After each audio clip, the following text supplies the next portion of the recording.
আসসালামু আলাইকুম আ রহমতুল্লাহ। ভাই সাথী, আমাদের 15 নম্বরে আলোচ্য বিষয় ছিল মসজিদে ফাজাইল। এখন আমাদের 16 নম্বরে আলোচ্য বিষয় ইলমের গুরুত্ব। ভাই সাথী, ইল মানে সে জ্ঞান, ইল মানে শিক্ষা। আর প্রত্যেকটা মুসলমান নর ও নারীর জন্য দ্বীনের ইলম শিক্ষা করা ফরজ, শিখতে হবে। যে জানে আর যে জানে না সে কখনো বরাবর হইতে পারে না। ওদের শিখতে হবে। ইলমের সহিত অল্প আমলে যথেষ্ট। শিক্ষা ছাড়া কোনো জাতি উচ্চ মর্যাদা পৌঁছাতে পারবে না। আমরা জানি যে শিক্ষা জাতির মেরুদণ্ড, এটা হচ্ছে ভুল কথা। শিক্ষা জাতির মেরুদণ্ড নয়, বলকে দ্বীনের শিক্ষা, সুশিক্ষা দেশের মেরুদণ্ড। সুশিক্ষা, শিক্ষার মধ্যে ভাগ আছে, কুশিক্ষাও আছে, আর সুশিক্ষাও আছে। তো কুশিক্ষা শিখলে তো কী হবে? ওর দ্বারা দেশে কি ক্ষতি হবে, ও সমাজের ক্ষতি হবে, জনগণের ক্ষতি হবে। অতএব শিক্ষা জাতির মেরুদণ্ড এটা নয়, সুশিক্ষায় জাতির মেরুদণ্ড। যে শিক্ষা দ্বারা কী হবে? বিশ্ব মানবের কল্যাণ হবে, দুনিয়ার সমস্ত মানুষের কাছে কি লাভ পৌঁছাবে। চিন্তা ভাবনা দ্বারা কী হবে? সমাজের উপকার হবে, সমস্ত মানুষের কি উন্নত নিয়ে ভাববে। এটা হচ্ছে কি সুশিক্ষা। নিজেকে বিলাইতে হবে, দুনিয়ার সমস্ত মানুষের ভালো করার যে চেষ্টা করবে, যে শিক্ষা, সেটা হচ্ছে কি সুশিক্ষা হচ্ছে জাতির মেরুদণ্ড। নাহলে কী হবে? খারাপ শিক্ষা কী হবে? জাতিকে ধ্বংস করে দিবে, জাতিকে বরবাদ করে দিবে। কুশিক্ষা দ্বারাতে যে সমস্ত ক্ষতি হবে, যে লেখাপড়া জানে না খারাপ মানুষ, তাদের দ্বারাতে অতটা খারাপ হবে না। ওই জন্য শুধু শিক্ষা হলেই হবে না, শিক্ষাটা হতে হবে সুশিক্ষা। আর যে সুশিক্ষা কোথায় মিলবে? সেটা হচ্ছে মক্তবে, দ্বীনের শিক্ষা। এই শিক্ষা হচ্ছে কি সুশিক্ষা। আর দ্বীনের শিক্ষা কোনটা? যে শিক্ষাতে দুনিয়ায় বা আখিরাতের কথা বলা হয়, সেটা হচ্ছে কি দ্বীনি শিক্ষা। যে শিক্ষাতে কি হয়? দুনিয়ার ভালোই কথা বলা হয়, আখিরাতে ভালোই কথা বলা হয়। দুনিয়া বা আখিরাতে দু জাহানের কামিয়াবির যে কথা, যে শিক্ষায় পাওয়া যায়, সেটা হচ্ছে দ্বীনি শিক্ষা। আর যেটা শুধু দুনিয়ারই কথা বলে, এটা হচ্ছে কি জেনারেল শিক্ষা। জেনারেল কি? সাধারণ, সাধারণ শিক্ষা। আর যেটা অসাধারণ, সেটা হচ্ছে কি কোরআনের শিক্ষা, আল্লাহ পাকের কালাম। এটা হচ্ছে অসাধারণ শিক্ষা। ওই জন্য ভাই, দুনিয়ার শিক্ষাকে আমরা বুঝেছি। আজকে আমরা দুনিয়ার শিক্ষার গুরুত্ব দিয়েছি, কিন্তু আজকে আমরা দ্বীনের শিক্ষার গুরুত্ব আমরা দিইনি। আজকে আমরা দ্বীনের শিক্ষাকে আমরা অপচয় মনে করি, আমরা সময় নষ্ট এটা মনে করি। তো এই মুসলমান জাতি ধ্বংস হওয়ার জন্য এটাই যথেষ্ট, যে দ্বীনের শিক্ষায় গুরুত্ব না দেওয়া। আমরা কি বলি?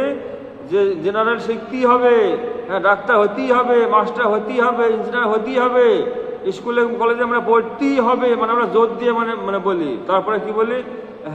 দ্বীনের শিক্ষাও শিখতে হবে, কোরআনটাও পড়ার দরকার, আমরা এটা বলি। কিন্তু না ভাই, আমাদের এরকম বললে হবে না, এই কথাকে উল্টিয়ে বলতে হবে। আমরা মুসলমান হিসেবে আমাদের তো বলতে এটা হওয়া উচিত ছিল যে দ্বীনের শিক্ষা তো অর্জন করতেই হবে, কোরআন তো শিখতেই হবে। বাংলারও দরকার আছে, ইংরেজি শিখতে হবে, ইঞ্জিনিয়ার, ডাক্তার, মাস্টারগুলো দরকার ছিল, হইতে হবে। এটা নর্মাল বলতে হতো, কিন্তু আমরা উল্টো বলি। আমরা জোর দিই কোনটা রাখে? দুনিয়া শিক্ষা রাখে। আর দ্বীনের শিক্ষাটাকে আমরা কী করি? নর্মাল ভাবে নিই। তো ভাই সাথী, যদি কোনো মানুষ ডাক্তার নাও হয়, তো দুনিয়ার জিন্দিগিতে কেটে যাবে, দুনিয়ার কোনো অসুবিধা হবে না। দুনিয়ার সবাই যে ডাক্তার হবে এমন কিন্তু না, সবাইকে ডাক্তার হইতে হবে না, সবাইকে মাস্টার হইতে হবে এমন কিন্তু না, সবাই মাস্টার হইতে হবে না, সবাই ইঞ্জিনিয়ার হইতে হবে তা কিন্তু না, সবাইকে হইতে হবে না। কিন্তু দ্বীনের শিক্ষা ও সবাইকে শিখতে হবে।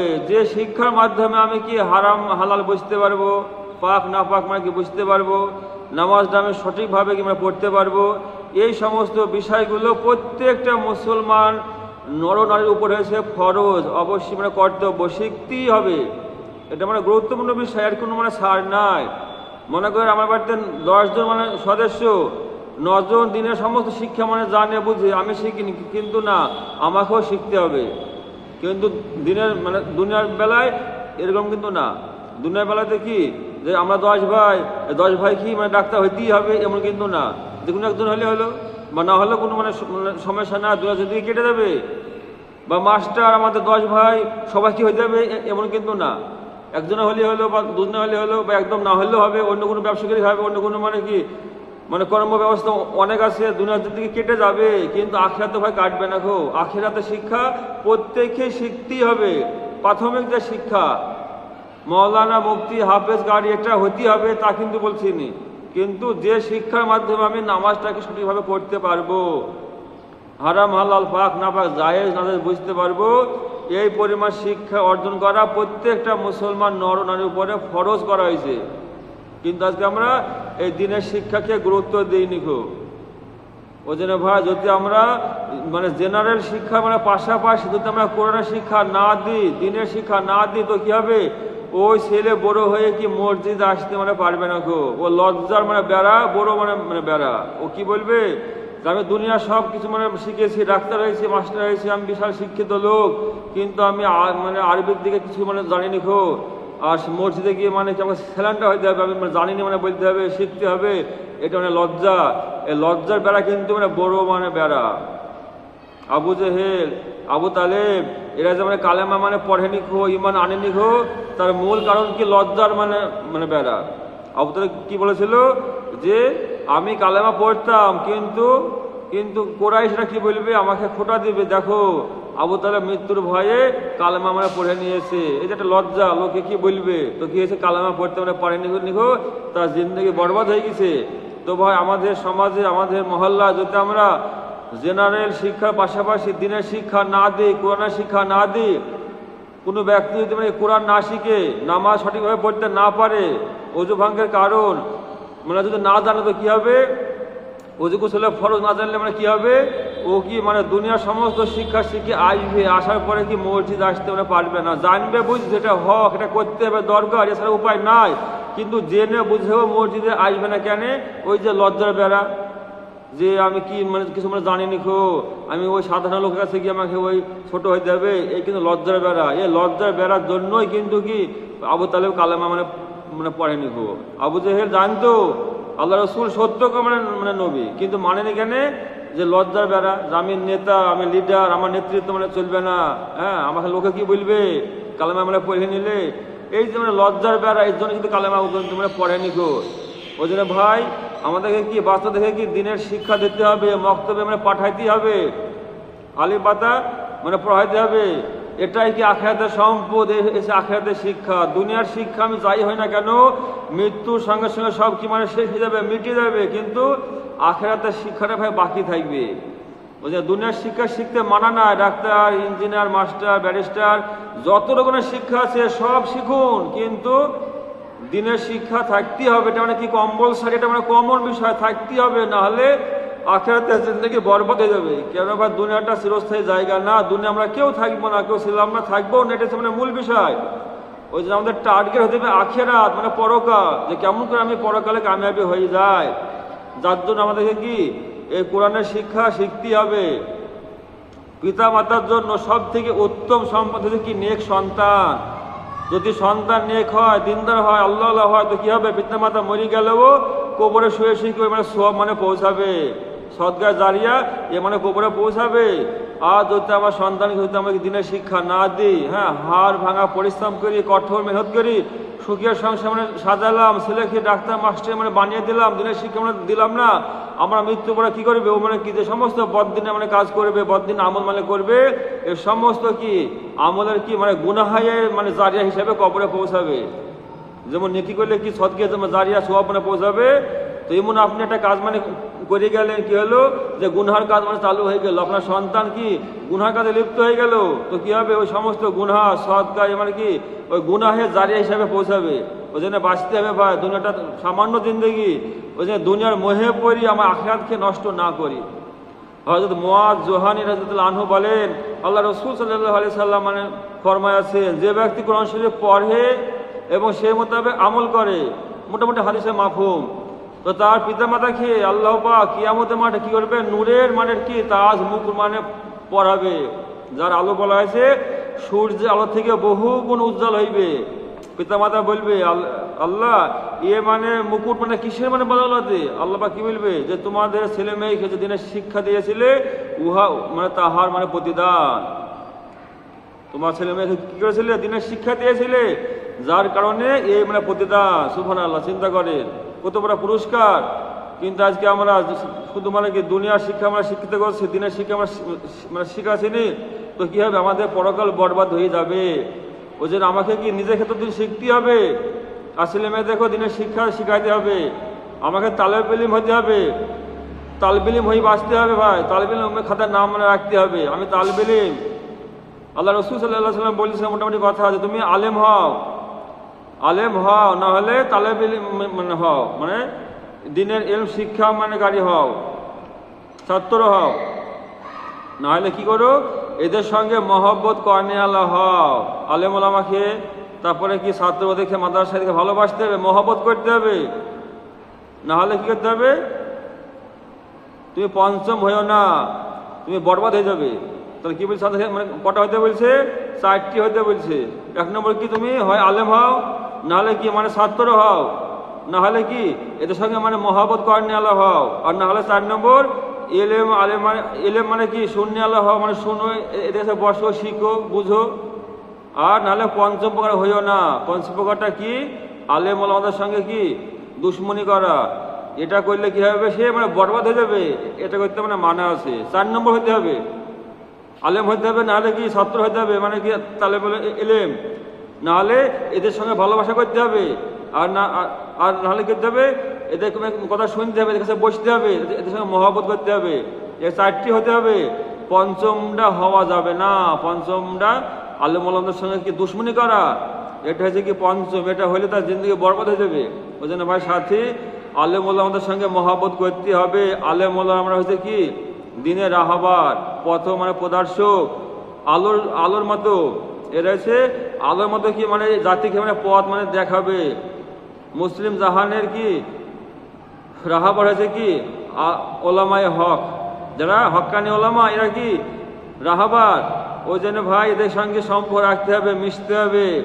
আল্লাহ রসুল সাল্লাল্লাহু আলাইহি ওয়াসাল্লাম বলছে মোটামুটি কথা, যে একটা এলাকার সমস্ত মানুষ মানে মরে গেলে যে পরিমাণ ক্ষতি হবে, তার থেকে বেশি ক্ষতি হবে যদি একটা হক্কানি আলেম মারা যায়।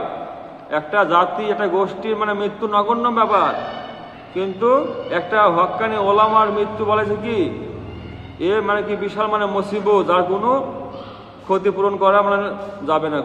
ওলামা হয়েছে তারকা, ও মরে গেলে গেল, ওই মানে শূন্যস্থান জায়গা কখনো পূরণ করা সম্ভব নয়। ওই আমাদের দিনের ইলম ভাইকে শিখতে হবে, ওলামাদের সঙ্গে মহব্বত রাখতে হবে। কিন্তু আফসোস আজকে আমরা পাচ্ছি নি। দুনিয়ার শিক্ষা ডাক্তার মাস্টার হইতে মানা নাই, কিন্তু তার সঙ্গে কি দিনের শিক্ষা আমাদের থাকতেই হবে। এটা মানে কমন বিষয়। ওই জন্য দিনের শিক্ষা শিখতেই হবে, এরকম কি জোর মানে দিতে হবে। নাহলে কি হবে? ওই বিদ্যে বোঝায় মানে বাবু মশাই, একটা আমরা কবিতা আছে সুকুমার রায়ের মানে লেখা, যে বলছে যে বিদ্যে বোঝায় বাবু মশাই পুলিশ শাকের পুঠে, এক মানে মাঝি মানে নৌকা মানে বহাইছে, আর তার সঙ্গে একটা মানে ওই বিদ্যে মানে বোঝা বেশি মানে জ্ঞানী পণ্ডিত মানে পার হয়েছে, ও মানে পার হসবে। তো মাঝি খেয়ে মানে বলছে সেই মানে পণ্ডিত, যে বলতো দেখি মাঝি সূর্য কেন মানে বারে কমে জোয়ার ভাটা মানে কেন হয় মানে প্রশ্ন করছে। মাঝি বলছে বাবু ও তো কি সব আমি জানি। তো বলছে বাবু বলছে কি আমি তো দেখছি তো জীবনটা চারা নাই মানে মাটি, এরকম মানে বলছে। তারপরে কি বলছে বাবু, তারপরে আবার ফির মানে বলছে যে বলতো দেখি বড়ো, যে নীল কেন দেখা যায় ওই আকাশের মানে চুরো, বলতো কেন মানে সাগর ভরা লবণ ভরা মানে পানি। তো মাঝি বলছে আরে মশাই ও তো কি আর জানি মানে, তাই বলে হাসছে। আর সেই বাবু মশাই কি বলছে, এটাও তুই জানিস না? তাহলে তো হিসাব করে দেখছি তোর জীবনের মানে কি আটা নাই মানে মাটি, আটা নাই মাটি। তখন ওই মাঝি তখন বলছে তাই তো আমি কিছু মানে জানি এই সময় মানে জ্ঞান নাই। আবার মাঝি মানে প্রশ্ন করছে, ওই বিদ্যে বোঝায় বাবু ওই মাঝিকে আবার মানে প্রশ্ন করছে, যে বল দেখি যে ওই জোয়ার ভাটা কেন হয়, এইসব প্রশ্ন, কেন আকাশে জোয়ার নীল দেখা যায়, ও প্রশ্ন করছে ভূগোল থেকে। আর মাঝে তোমার সাধারণ লোক তোমার শিখে নিখো, ও বলছে বাবু আমি তো সব জানি নিখো। তো কি বলছে, যে এখন তো তোমার দেখছি জীবনটা মানে 12 আনাই মানে মাটি, 12 আনায় মাটি। খানিক বাদে গিয়েছে, আকাশে মেঘ হয়েছে, যখন নৌকা কি মাছ গঙ্গা পৌঁছে গেছে, আকাশে মেঘ হয়েছে। এবার কি কালবৈশাখী শুরু হয়ে গেছে, নৌকা দুলছে হাওয়াতে। তখন ওই বাবু বলছে, আরে মাঝি এ কি হলো, এ কি বিপদ, মরবো নাকি আজই? তখন ওই বৃদ্ধ মাঝি বলছে, বাবু সাঁতার জানো? তখন বাবু মাথা নাড়াছে। তখন মাঝি কি বলছে যে, আরে মশাই, এই নৌকায় মাছ নৌকাতে তুমি সাঁতার জানো না খো, আর আমার তুমি জীবনটা মাটি বানিয়ে দিচ্ছ যে তুই এই জানো ওই জানো এত কিছু জানো, আর তুমি সাঁতারটা জানো না খো। তুমি আমার জীবনে 12 আনায় মাটি করে দিয়েছো। এখন তো আমি ভেবে দেখছি আপনার জীবনের কি 16 আনায় মাটি। সাঁতার না জানলে কি হবে, 16 আনায় মাটি কিনা? হ্যাঁ, ও জীবনে কি 16 আনায় মাটি। সাঁতার না জানলে সমুদ্রের মাঝে বেকার। তো ভাই, দিনের শিক্ষা না শিখলে না ওরকম কি বেকার হয়ে যাবে। আমি সব জানি, কিন্তু কি দিনের ব্যাপারে অজ্ঞ, ও কোনো দাম নাই। আল্লাহ রাসূল সাল্লাল্লাহু আলাইহি ওয়াসাল্লাম হাদিসে বলেছে মোটামুটি কথা এরকম, যে ওই ব্যক্তিকে আল্লাহ পাক ঘৃণা করে যে বদমেজাজের হয়, অতিমাত্রায় খায়, বাজারে চিৎকার দেয়, আর রাত্রিরে মরার মতো ঘুমাইতে থাকে, আর দুনিয়ার কাজে অভিজ্ঞ হয়, আর দিনের কাজে কি অবহেলা করে, অজ্ঞ থাকে, কিছু বুঝে না খো বাবু। দুনিয়ার কাজে একদম অভিজ্ঞ, চালানো ঠকে নিতে পারবে না খো। গাধার মতো কি দুনিয়ার কাজে আটকে থাকবে, আর বাজারে কি চিৎকার দিয়ে বেড়াবে। এই ব্যক্তিকে আল্লাহ ঘৃণা করে। এটা আল্লাহ রাসূল সাল্লাল্লাহু আলাইহি ওয়াসাল্লাম বলছে হাদিসে। ওই জন্য ভাই সাথী, আমাদেরকে দুনিয়ার শিক্ষা শিখতে হবে মানা না, কিন্তু তার সঙ্গে দিনের শিক্ষাটা কি শিক্ষা একান্ত জরুরি, এটা শিখতে হবে। দিনের শিক্ষা ছাড়া দুনিয়ার শিক্ষা হয়েছে লবণবিহীন তরকারির মতো। ভালো ভালো সমস্ত কি রাঁধুনি দিয়ে রান্না হয়েছে, ভালো ভালো মশলা দিয়েছে, তো লবণ না দিয়ে খাওয়া কি যাবে, বেকার হবে কিনা? পুরো মেহনতটা কি বেকার? তো যদি ভাই দুনিয়ার শিক্ষার সঙ্গে দিনের শিক্ষা না থাকে না, তো পুরো জিন্দেগিটা কি বেকার হয়ে যাবে। চোখটা বন্ধ হয়ে গেলে কি বিপদ বুঝতে পারবে। এখন বুঝতে পারছে না, ভাবছে ভালোই আছি, কিন্তু এখন মৃত্যু হয়ে গেলে ওর বুঝে আসবে যে কি ভুল করলাম। সামান্য 60 বছরের দুনিয়া, হ্যাঁ, এই জন্য আমি কিছু আনতে পারলাম না, জিন্দেগি বেকার হয়ে গেলে পস্তাবে। কিন্তু এখন পস্তে কোনো লাভ হবে না, বেকার পস্তানো হবে। ওই জন্য দুনিয়ার থাকতে ভাই আমরা বোঝার চেষ্টা করি, বিষয়টা বুঝি যে দুনিয়াটা কাটিয়ে দেওয়ার জন্য নয়, আল্লাহ পাক পাঠিয়েছে আখিরাতকে বানানোর জন্য। ওই জন্য ফিকির করি ভাই ইনশাআল্লাহ। আল্লাহ রাসূল সাল্লাল্লাহু আলাইহি ওয়াসাল্লাম বলেছেন, ওই ব্যক্তি উত্তম যে কোরআন শরীফ শিখে এবং অপরকে শিখায়। তাহলে ভাই, যে শিখে সেও উত্তম, যে শিখায় সেও উত্তম। ওই জন্য কি কোরআন শরীফ শিখতে হবে এবং শিখাইতে হবে, শিক্ষার মধ্যে থাকতে হবে। দোলনা থেকে নিয়ে কবর পর্যন্ত শিক্ষার সময়, দোলনা থেকে নিয়ে কবর পর্যন্ত শিক্ষার সময়। আল্লাহ রাসূল সাল্লাল্লাহু আলাইহি ওয়াসাল্লাম বলেছেন মোটামুটি কথা, যে শিক্ষার জন্য চীন দেশে যেতে হলো যেও।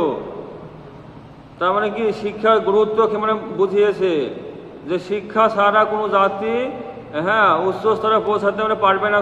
যে শিখতে তো হবে, ইতিহাস জানতে হবে, ভূগোল জানতে হবে, বিজ্ঞান জানতে হবে, সমস্ত শিক্ষা শিক্ষিত হতে হবে, ডাক্তার মাস্টার ইঞ্জিনিয়ার সব হতে হবে। কিন্তু এই দিনের শিক্ষাকে বাদ দিয়ে নয়, তাহলে জিন্দগি বেকার হয়ে যাবে। আপনি দামি দামি মশলা নিয়ে আসুন, ভালো ভালো রাঁধুনি নিয়ে আসুন, কোনো মানা নাই, আপত্তি নাই, কিন্তু লবণ না দিলে ও পুরো খানাটাই কি বরবাদ হয়ে যাবে, বেকার হয়ে যাবে। কেউ খেতে পারবে না, খুব ফেলে দিতে হবে। তো আমরা অনুরূপভাবে দুনিয়ার যে শিক্ষা শিখি না কেন, আপত্তি নাই, কিন্তু যদি তার সাথে দিনের শিক্ষা যোগ না থাকে, তো ও বেকার হয়ে যাবে। বেকার, কোনো কাজে আসবে না, সব বেকার। ওই জন্য ভাই, এই শিক্ষা একান্ত জরুরি, আমাদেরকে শিখতে হবে। আমরা যেন শিক্ষাকে গুরুত্ব দেব। আমরা প্রত্যেকে কি দিনের শিক্ষা শিখবো ইনশাআল্লাহ। যেন বাচ্চাদেরকে মক্তবে পাঠাবো, আর আমরাও কি মক্তবে আসবো, শিখবো, শিখতে শিখতে মরবো ইনশাআল্লাহ। আল্লাহ রাসূল সাল্লাল্লাহু আলাইহি ওয়াসাল্লাম বলেছে মোটামুটি কথা, যার মাফহুম, যে কোরআনের একটা অক্ষর পড়লে কি 10টা নেকি পাওয়া যাবে, আর একটা নেকি কি 10টা নেকি সমতুল্য হইবে। চিন্তা করেন যে প্রত্যেকটা হরফে কি 10টা নেকি পাওয়া যাবে। আলিফ 10টা নেকি হয়ে গেল, বা 10টা নেকি হবে কি, প্রত্যেক অক্ষরে 10টা নেকি পাওয়া যাবে। আর এই কি নেকিটাই ভাই কবরে কাজে আসবে, দুনিয়ার কোনো ডিগ্রি আমার কাজে আসবে না। ওই জোরে আমাকে দিনের শিক্ষা শিখতে হবে, দিন নিয়ে কবরে যেতে হবে, আল্লাহ সন্তুষ্ট নিয়ে বাঁচতে হবে, আল্লাহ সন্তুষ্ট নিয়ে মরতে হবে আমাদের। হযরত আবু হুরায়রা রাদিয়াল্লাহু আনহু হইতে বর্ণিত আছে যে রাসূলুল্লাহ সাল্লাল্লাহু আলাইহি ওয়াসাল্লাম ইরশাদ করিয়াছেন, এমন ব্যক্তির উদাহরণ যে ইলম শিক্ষা করে অথবা লোকদেরকে শিক্ষা দেয় না, সেই ব্যক্তির ন্যায় যে ধনভাণ্ডার জমা করে অথবা উহা হইতে খরচ করে না। ওই যে শুধু শিখলে হবে না ভাই, শিখাইতে হবে। শুধু শিখালে হবে না, শিখাইতে হবে। নাহলে কি হবে, ওই আতরদানির না। আল্লাহ রাসূল আরেকটা হাদিসে কি বলেছে যে মানে কি শিখে মানে লোককে শিখায় না, সে হয়েছে ওই আতরদানির ন্যায় যাহার মুখ বন্ধ করা আছে। খুব দামি আতর, কিন্তু কি ভাই ওই আতরে কি সিপি মেরে মুখটা মানে বন্ধ করা আছে। তাহলে ওই আতর কোনো মানুষকে মানে পাবে বাস না, কোনো উপকারে আসবে কি? ও কোনো উপকারে যেমন আসবে না গো, ও গন্ধ কি বাসনা ওর ভিতরে মানে থাকবে। তো যদি আমরা কি মানুষকে না শিখায় তো কী হবে, ওরকম হবে।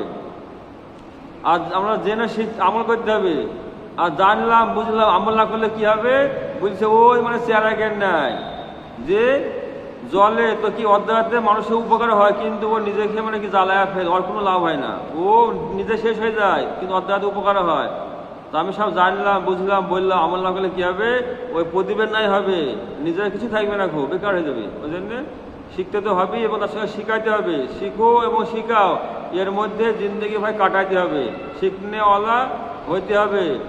হ্যাঁ, আল্লাহ রাসূল সাল্লাল্লাহু আলাইহি সাল্লাম এবং সাহাবায়ে কেরাম রাদিয়াল্লাহু আনহুদের জিন্দগিতে হ্যাঁ একসঙ্গে তিনটে আমল মানে পাওয়া যেত, একসঙ্গে তিনটে আমল মানে থাকতো। ছাত্র, মাস্টার আর এসে দায়ী। আল্লাহ রাসূল সাল্লাল্লাহু আলাইহি সাল্লাম যখন মানে কি কোরআন শুনছেন শিখছেন জিবরাইল আমিনের কাছ থেকে, সেই সময় আল্লাহ রাসূল সাল্লাল্লাহু আলাইহি সাল্লাম কি মানে ছাত্র, আর যখন বাড়িতে আসছেন তিনি কি মাস্টার। খাদিজা রাদিয়াল্লাহু আনহা মানে কি ছাত্রী, উনি শিখছে, ওদেরকে মানে শিখাচ্ছে, বাড়িতে তালিম করছে। আর যখন মহল্লায় গিয়েছে আল্লাহ রাসূল কি মানে দায়ী, দাওয়াত দিচ্ছে, মানুষের সামনে বলছে। সাহাবাদের জিন্দগিতে এই তিনটি মানে আমল পাওয়া যায়। সাহাবারা মসজিদে আসতেন ছাত্র হয়ে, আল্লাহ রাসূলের কাছে কথা শিখতেন, জানতেন, বুঝতেন, আর বাড়ি ফিরতেন মাস্টার হয়ে ওই কথা বাড়িতে বলতেন। আর যখন যাতে মানে মহল্লায় পড়াতে মানে দাওয়াত দিতেন, মানুষ মানে বুঝাইতেন। একসঙ্গে তিনটি গুণ মানে সাহাবাদের মধ্যে এবং আল্লাহ রাসূল সাল্লাল্লাহু আলাইহি ওয়াসাল্লামের মধ্যে ছিল, মুআল্লিম, মুহাদ্দিস আর হচ্ছে মুবাল্লিগ। এই তিনটি গুণ সাহাবাদের জিন্দগিতে ছিল। তো ভাই আমাদের জিন্দগিতেও সেরকম আনতে হবে। আমাদের নমুনা হয়েছে সাহাবায়ে কেরাম রাদিয়াল্লাহু তাআলা আনহুমা। আমাদের টার্গেট মানে বানাতে হবে সাহাবায়ে কেরাম রাদিয়াল্লাহু তাআলা আনহুমা। দুনিয়ার কোনো আমির সাহেব, ইফ সাহেব, কোনো মৌলানা, কোনো হাফেজকারী এরা আমাদের কি দলিল নয়। আমাদের মানে কি রাহবার, আমাদের কি আমাদের নমুনা হয়েছে সাহাবায়ে কেরাম রাদিয়াল্লাহু তাআলা আনহুম। সাহাবারা আমাদের মানে দলিল। আমরা কি করি, এলাকার কোনো মৌলানা বা মুফতি বা ওই আমাদের আমির এদেরকে দিয়ে ইসলামে আমরা বিচার করি। তো এটা ভাই মানে ভুল। বরঞ্চ ইসলাম দিয়ে বিচার করবে আমির সাহেবকে, যে এর মধ্যে ইসলাম আছে কি না আছে, এই যে আমির সাহেবের সঠিক পথে চলছে কি না চলছে, এই যে ওলামা বা দিনের যে মানে বলছে এর মধ্যে সঠিক ইসলাম আছে কিনা যাচাই করতে হবে, দেখতে হবে যে এর জিন্দগি মানে কেমন চলছে, এর পরিবার মানে কেমন চলছে, এর মানে পরিবার সবাই মানে পর্দায় থাকছে তো, বাড়ির সবাই নামাজি তো, মানে যাচাই করতে হবে ইসলাম দিয়ে। কিন্তু আমরা কি করি, ব্যক্তি দিয়ে মানে কি ইসলামে যাচাই করি। এটা ভাই মারাত্মক ভুল, এটা মারাত্মক ভুল। ওই যে যাচাই করতে হবে কি দিয়ে, হাদিস কোরআন দিয়ে ওই ব্যক্তিকে যাচাই করতে হবে। পীর সাহেবকে, আমির সাহেবকে যাচাই করতে হবে কোরআন দিয়ে, সাহাবাদের জিন্দেগির সঙ্গে মিলাইতে হবে, দেখতে হবে এ সঠিক ইসলামের এর মধ্যে আছে কি মানে না আছে।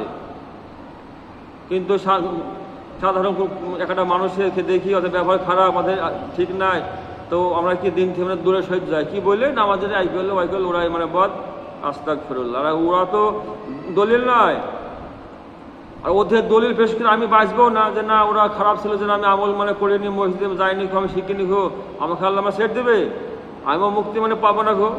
ওই জন্য ভাই অপরের দোহাই দিয়ে নিজেকে বাঁচা যাবে না গো।